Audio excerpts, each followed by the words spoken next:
Boa noite, queridos. Que a graça e a paz de nosso Senhor e Salvador Jesus Cristo esteja sobre a sua vida, amém? Muito bom estar aqui, queridos.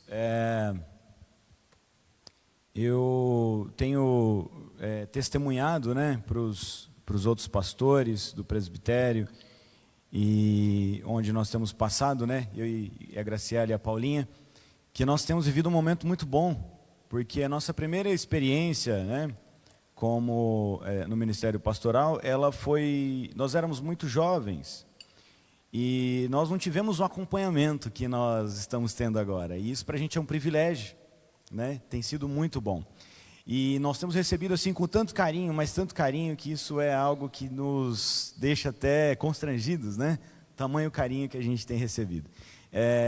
Eu preciso externar aqui para vocês que eu sou fã do pastor Jesus, Quando eu conheci, eu fiz um trabalho de capelania há muito tempo, e dentro desse trabalho de capelania prisional, um dos livros que era ali, que a gente lia bastante, tivemos que ler muito do Drauzio, E o livro do Drauzio fala sobre um diretor ali, E aí depois você assimila o nome da pessoa, você fala, meu Deus, não é possível, estou diante dele aqui, muito legal. E Mauro também, o paizão, embora ele tenha às vezes essa cara um pouco mais brava, mas um paizão querido, sempre desde o primeiro momento abraçou a gente aqui, foi algo sensacional. E para mim, hoje, junto com a minha família, eu me sinto seguro, Eu tenho dito que a segurança que nós temos de estar em um corpo é muito maior do que daquela percepção, aquela pseudo-percepção de liberdade de estar isolado. Na verdade, isso não é liberdade, Queridos, eu quero meditar com você em uma palavra aqui breve, e para tanto convido a abrir a sua Bíblia em Colossenses, capítulo 4. Colossenses capítulo 4, nós vamos ler a partir do verso 7. Eu quero dar um título a essa meditação, e esse título é A Comunhão em Cristo enquanto remédio para a alma. A comunhão em Cristo enquanto remédio para a alma. O texto está em Colossenses capítulo 4, a partir do verso 7, que diz assim: Quanto à minha situação, Tíquico, irmão amado, fiel ministro e conservo no Senhor, lhes dará todas as informações. Eu o estou enviando com o expresso propósito de lhes dar o conhecimento da nossa situação e de alentar o coração de vocês. Verso 9. Com ele estou enviando Onésimo, o fiel e amado irmão, que é da igreja de vocês. Eles contarão a vocês tudo o que está acontecendo aqui. Aristarco, que está preso comigo, manda saudações. E também Marcos, primo de Barnabé. A respeito dele, vocês já receberam instruções. Se ele for até aí, recebam-no bem. Verso 11.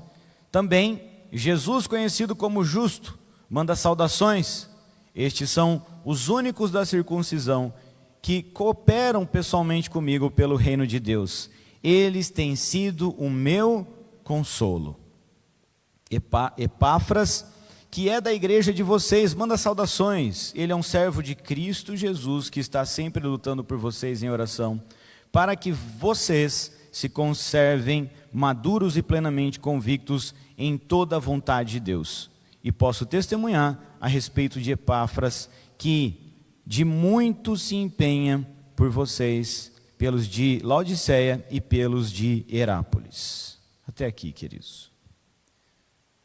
Esse texto de Paulo, queridos, ele é um texto quase que uma assinatura, um DNA de Paulo. Paulo, ele finaliza as cartas dele sempre com uma assinatura e trazendo saudações. Porém, essa específica de Colossenses traz algo diferente das demais cartas, onde Paulo deixa transparecer uma pequena agonia e ao mesmo tempo alívio dentro daquilo que ele tinha ou estava vivendo no prezado contexto, ainda no momento em que ele escreveu essa carta. Essa carta, no verso 11, Paulo, ele diz um motivo pelo qual ele estava tratando dessa saudação final, elencando o nome de várias pessoas que eu e você, talvez se não lêssemos de modo muito atento o Atos, nós não conseguiríamos nos posicionar ou ainda contextualizar acerca de quem Paulo estava falando. Paulo cita nomes que eu e você talvez não tenhamos tanta familiaridade quanto dos apóstolos. Paulo cita alguns nomes que talvez para algumas pessoas pode ser ou possa conjecturar desconhecidos. Nomes que foram emblemáticos para a igreja primitiva. Porém, eu e você não os conhecemos tão bem quanto conhecemos Paulo. Talvez como nós conhecemos Judas o traidor. Nós olhamos para a designação semântica bíblica acerca do companheirismo, acerca da partilha e acerca do excentrismo, né? Daquela ideia de se fazer a diferença a partir de algo extraordinário. Então eu olho para Paulo, eu olho para Apolo, eu olho para os discípulos Pedro, eu observo o momento em que eles são usados pelo Espírito Santo de Deus para operar milagres. Mas havia uma comunidade quase que anônima que sustentava todo esse alicerce, ou melhor, que gerou, que foi como uma coluna para sustentar tudo aquilo que nós vivemos hoje. Havia uma comunidade de pessoas anônimas que muito provavelmente não tiveram nenhum tipo de aparição notável ou nenhum legado escrito, mas que sustentavam pelo silêncio, pelo anonimato, pela oração e pela sua presença e pelo seu cotidiano e pelo ordinário do dia a dia, a rotina do dia a dia, o evangelho que chegou até nós hoje. Você é daquelas pessoas que se automedica? Vamos falar a verdade, né? Nós estamos dentro da igreja. Sabe aquelas pessoas que automedicam? Não, é só uma gripinha. Vai lá, toma tal coisa. Não vou falar que está sendo gravado depois, né?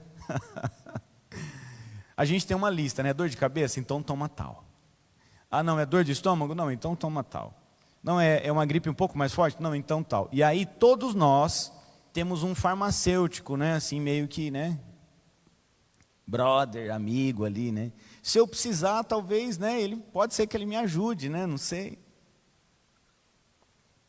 E nós geralmente enviesamos o nosso diagnóstico, né?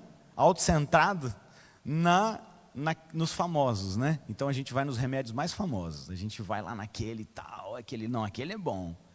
Ou se talvez você ainda permita-me usar a expressão, né? Old school, né? Se você é da velha guarda, você é do chás, né? A minha mãe, cada vez que eu chego na casa dela, ela tem uma planta diferente que agora é a da vez, entendeu? Que ela está cultivando. E aí uma irmã dela liga de não sei de onde, dizendo, olha, tem um chá do não sei o que você mistura com não sei o que, aí ela já liga para outra irmã falando, já acrescentando um ingrediente. No final, queridos, coquetel Molotov, sabe? Você toma e entrega na mão de Deus.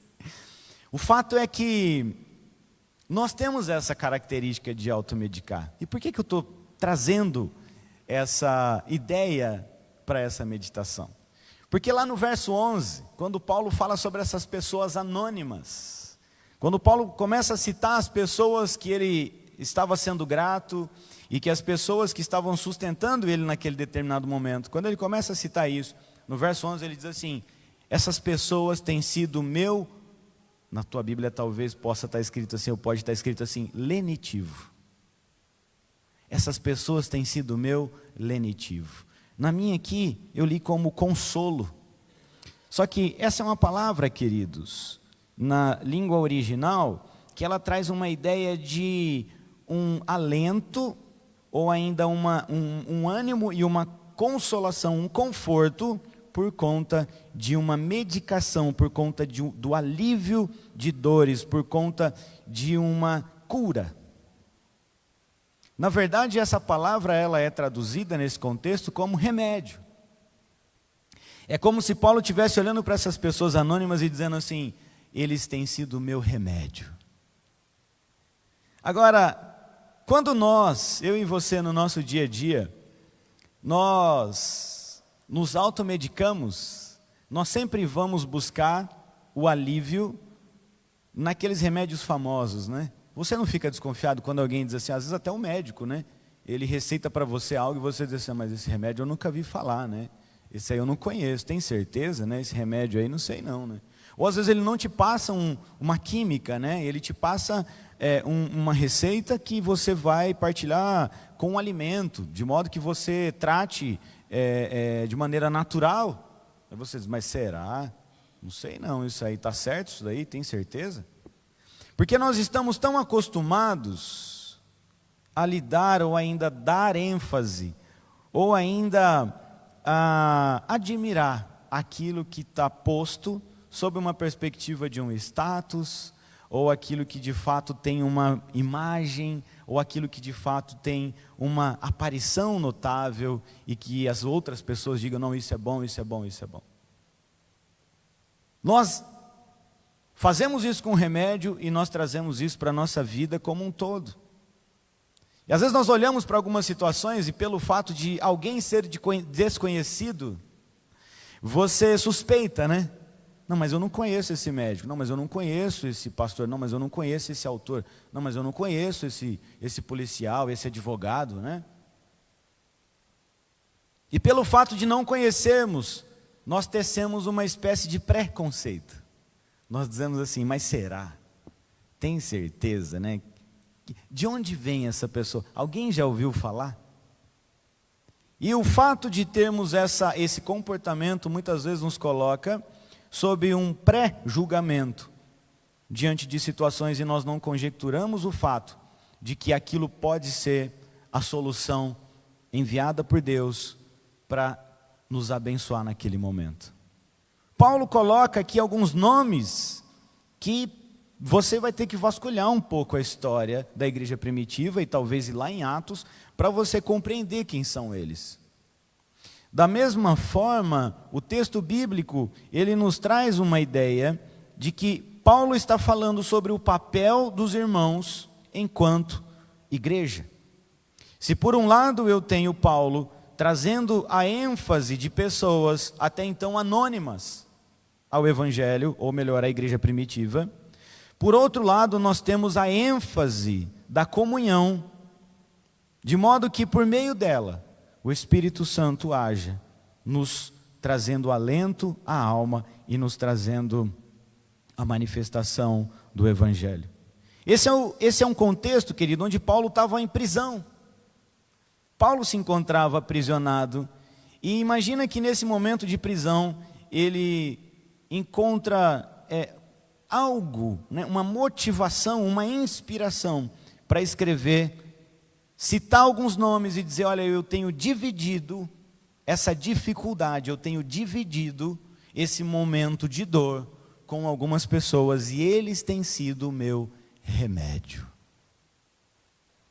Esse é um contexto complexo e quando eu trago ele enquanto aplicação para a minha vida no dia a dia, para o hoje, quando eu trago ele para a minha praxis cristã, eu começo a pensar se estivéssemos na situação de Paulo, se nós teríamos essa capacidade ou essa inspiração de olhar para um momento de dificuldade e dizer assim, eu tenho tido um lenitivo, ou eu tenho sido lenitivo de alguém. Ou mesmo estando em uma situação na qual eu me sinto aprisionado, talvez não fisicamente do ponto de vista como Paulo estava, mas talvez algo que me coloque sobre um cárcere, seja ele mental, emocional ou mesmo espiritual. E eu consigo olhar para o lado e dizer, eu tenho um remédio. Eu tenho alguém ou algo que está dividindo esse momento comigo. E é sob essa perspectiva que Paulo encerra o texto ou ainda a carta de Colossenses. Queridos, na teologia reformada, nós temos na Confissão de Westminster a ideia da comunhão dos santos, que é um papel fundamental, ou que exerce um papel fundamental.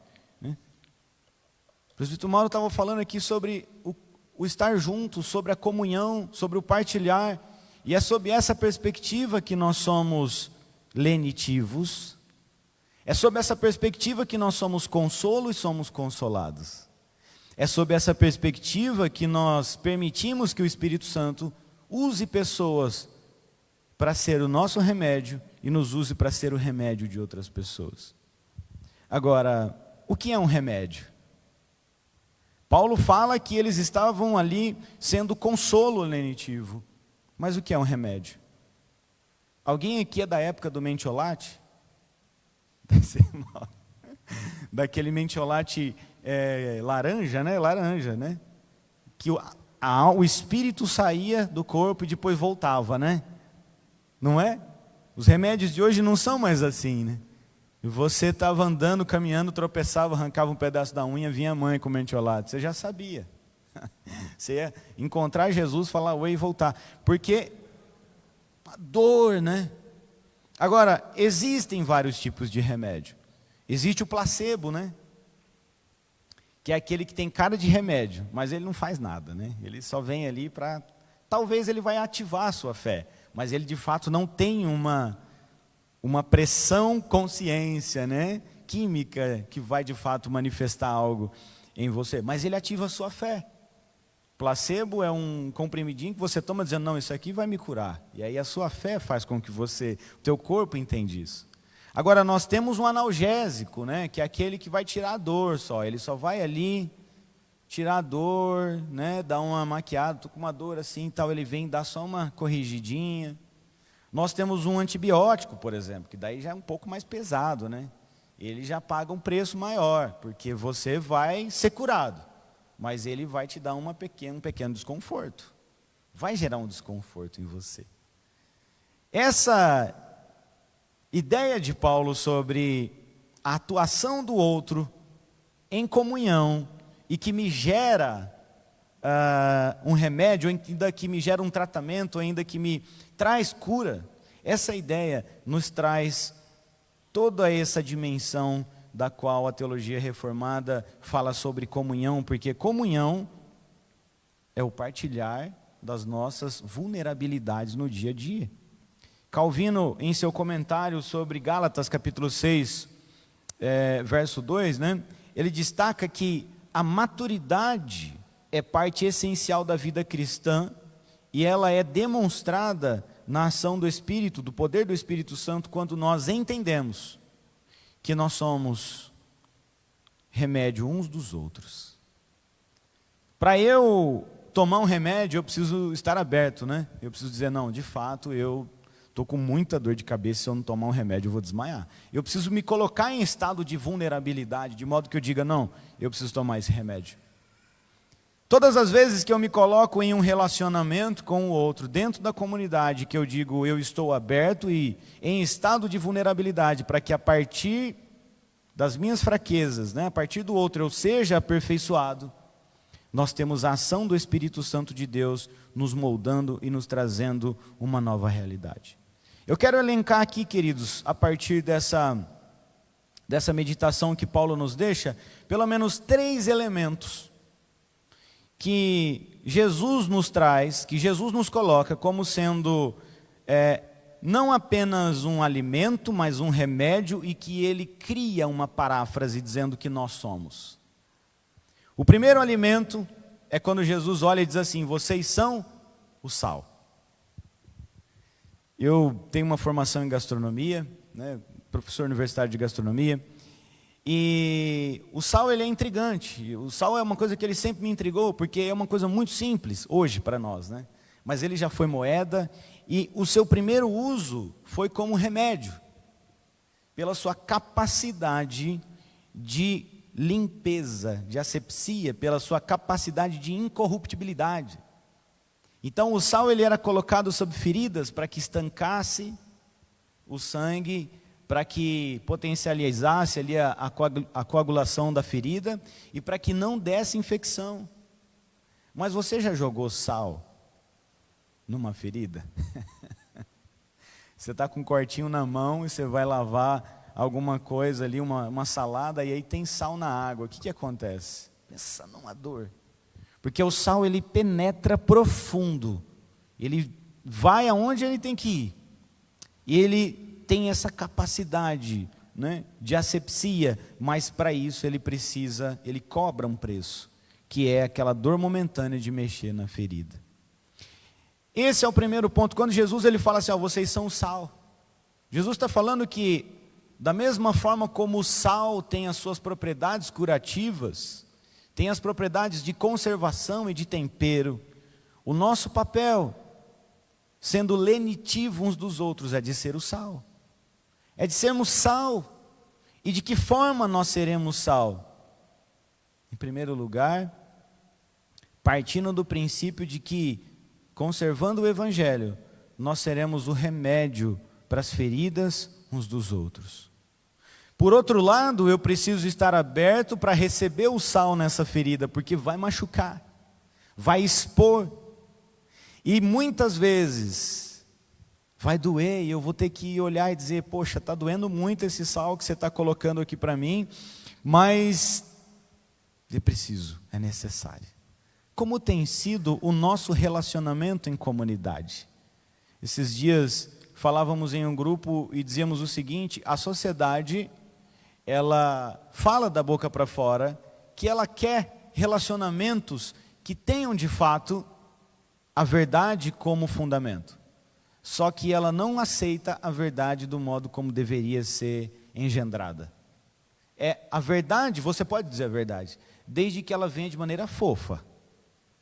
Desde que você fale o que eu quero ouvir, desde que você fale algo que não fira os meus sentimentos, desde que você fale algo que não me confronte, aí você pode falar a verdade. Mas a verdade não parte dessa prerrogativa. A verdade, ela é aquela batida seca, né? Pá! Que você para e diz assim, meu Deus. Essa é a ação do sal enquanto remédio. O sal, ele não tem essa prerrogativa de aliviar. Ele, em qualquer contexto que se for colocado como remédio, ele vai cumprir o seu papel, mas ele vai cobrar a dor inicial. Antes de se anestesiar aquilo que está ferido, que está machucado, para que haja cura, virá a dor inicial, porque precisa ser limpo, precisa ser mostrado, precisa ser colocado às claras aquilo que está em oculto. Então o sal vem, tira e diz assim, não, agora, tirando as impurezas, haverá cura. O segundo elemento que nós podemos colocar aqui, e que é citado nos evangelhos, ou ainda que fazia parte da cultura judaica, é o azeite. O azeite, ele é o símbolo, né? Ele tem como símbolo, tanto no Antigo Testamento, quanto no Novo, ele gera aquela ideia do símbolo de unção. Em alguns aspectos, ele representa a ação do Espírito Santo de Deus, enquanto alegoria, enfim.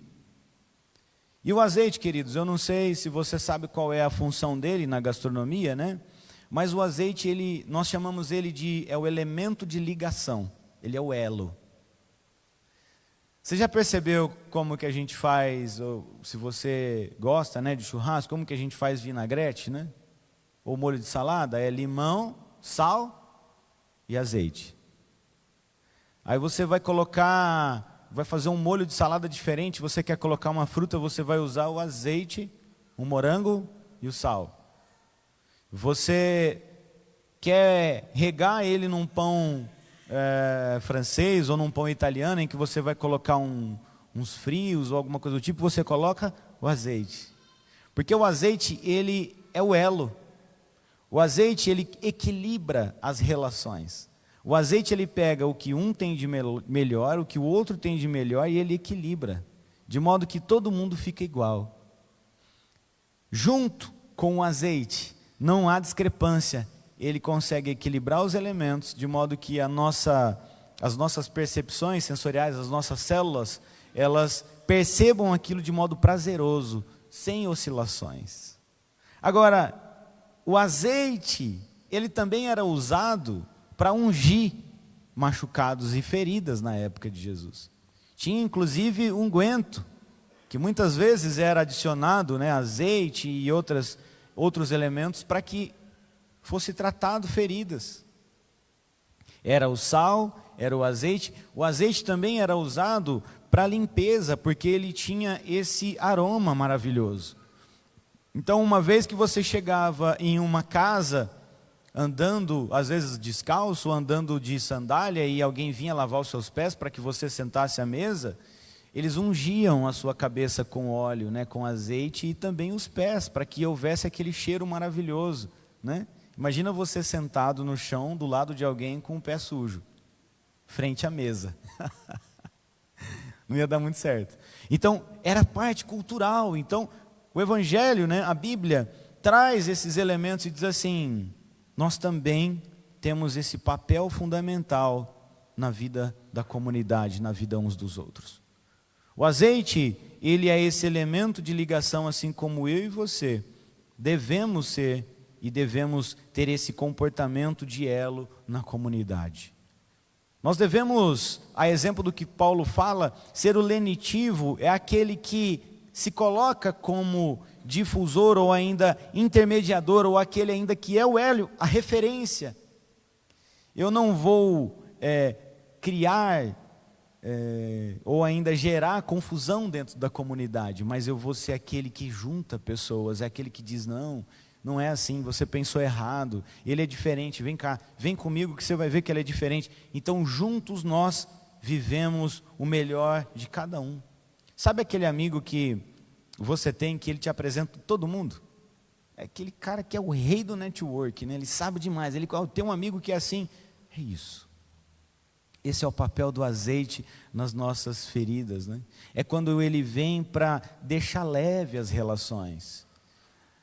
Paulo, ele coloca que no momento de dificuldade, onde ele estava na prisão, ele tinha alento, ele tinha consolo, ele tinha um remédio. Imagina como que é um clima de prisão, né, pastor Jesus? Imagina um clima de prisão e você olhar e dizer assim: não, eu tenho amigos aqui dentro da prisão. Eu tenho pessoas em quem eu posso confiar e eles são o meu remédio. E Paulo cita esses homens.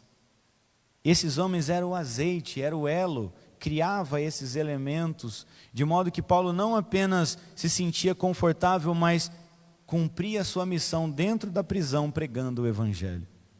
Por último, queridos, o último elemento que a cultura nos traz e que o próprio Jesus nos coloca várias situações, como por exemplo, no casamento, onde ele fez o primeiro milagre, é o vinho. O vinho é um outro elemento que era usado para tratamentos e para cura.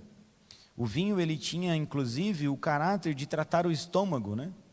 Hoje é sabido que o vinho tem uma característica, um elemento químico chamado resveratrol, que ele inclusive evita acúmulo de placas no coração. Você consegue tratar, se você tomar obviamente pequenas doses, né, diárias, algumas questões relacionadas a colesterol e outras situações a mais. Então o vinho, ele tinha esse caráter de remédio, né? Ele fazia parte, hoje, que nós chamamos da dieta do Mediterrâneo, que era justamente a dieta onde aquela região ali, da época de Jesus, consumia, ou ainda era o aspecto cultural e alimentar daquele povo. Então o vinho, ele representa, ou ele traz esse caráter de alegria. O vinho no casamento, ele era um símbolo, de modo que se não tivesse vinho, a ideia era que esse casamento, será que vai durar, né? Há alegria nesse casamento. Então o vinho, ele trazia esse símbolo, e desta forma, o vinho como remédio, usando essa aplicação que nós estamos fazendo aqui, ele é o meio pelo qual, a partir de você, o Espírito Santo traz alegria para dentro da comunidade. É quando você partilha de quem você é e você alegra a comunidade. Todas as vezes que você vem à igreja, você está alegrando a comunidade. Todas as vezes que você vem, que você partilha, que você participa, a tua presença alegra a comunidade. Porque alguém que está aqui está precisando da tua presença, está necessitando de você aqui para ser abençoado. A missão, ela é coletiva. A ação de Deus, ela não é individual. É no coletivo ele trata a individualidade, mas é da coletividade para a individualidade. Nós temos vivido essa sociedade onde, se por um lado ela enfatiza muito o extraordinário, ou ainda aqueles que têm nome e fama, por outro lado, ela se coloca como um individualismo gigantesco. Aquela questão autocentrada, é tudo meu, né? É a minha bênção, é o meu Deus, é a minha igreja, é a minha família, é tudo meu. Não é nosso, diferente da oração do Pai Nosso. Pai nosso que estás no céu, santificado seja o teu nome, venha a nós o teu reino, seja feita a tua vontade. A oração, ela traz um caráter coletivo, do mesmo modo como Paulo está colocando aqui. Olha, eu tenho sido abençoado, porque aqui dentro eu tenho irmãos que estão sendo usados como remédio para abençoar a minha vida. Queridos, como tem sido a minha e a sua ação aqui dentro da comunidade? Como nós temos agido? Eu tenho agido como remédio, permita-me usar essa expressão, ou como doença? Não tem o meu termo, né? Eu tenho adoecido pessoas ou eu tenho sido remédio para curar pessoas? O meu convívio em comunidade, ele é aquele que agrega ou é aquele que desagrega? É aquele que traz alegria ou que gera frustração? Obviamente nós estamos falando de pessoas, e se você continuar lendo o que Paulo escreve, ele vai dizer, olha, nós somos aperfeiçoados, nós não estamos prontos ainda. Então quer dizer que nós vamos ter dificuldades de relacionamento. Se você for andar comigo uma semana inteira, você vai falar, meu Deus, camarada, cheio das manias, não sei o quê, né? É só conversar com as nossas esposas, vocês vão entender. Não é assim? Agora, é a partir disso que eu vou olhar para o outro e dizer assim, mesmo do jeito cheio de mania e com os negócios aí diferentes, nós vemos Jesus aí, porque é o que Paulo fala, nós somos aperfeiçoados em Cristo mediante o Espírito Santo de Deus.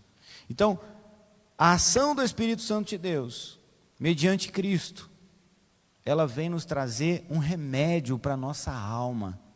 É o único meio de fato de nós termos paz, é em Cristo Jesus. E a partir daquilo que Paulo diz, ele cita vários nomes ali, anônimos, né? E ele diz, eles têm sido o meu consolo.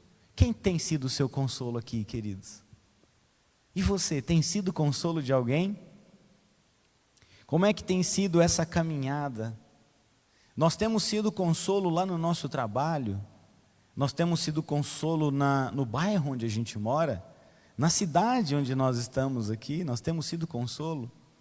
Nós temos sido consolo na nossa família? Talvez esse seja um dos maiores desafios, né? Nós nos acostumamos com o dia a dia, nós nos acostumamos com a rotina e nós nos esquecemos de que Jesus nos chama a ser remédio, não só da nossa casa, mas da sociedade. Esse é nosso papel. Amém, queridos? Feche seus olhos. Senhor, em nome de Jesus, muito obrigado pela Tua presença, pela inspiração do Senhor, e que o Teu Santo Espírito nos traga essa mensagem de modo prático, nos capacite para que possamos viver isso. Diante das nossas limitações, que o Senhor venha nos trazer luz, que o Senhor venha, ó Deus, nos mostrar o caminho, Senhor, e venha, Senhor, permitir que sejamos remédio uns dos outros. Senhor, e que o Senhor permita que também as pessoas nos curem, Senhor, a partir da Tua ação, através delas, por meio do Espírito Santo. Senhor, que esse convívio em comunidade, que esse convívio, ó Deus, em igreja, que ele possa ser cada vez mais querido, Senhor, que ele possa ser cada vez mais desejado, Senhor, que ele possa cada vez mais, ó Deus, ser sagrado, porque é a partir desse convívio que o Senhor tem transformado as nossas vidas. É o que nós te pedimos e te agradecemos em nome de Jesus. Amém. Amém, queridos?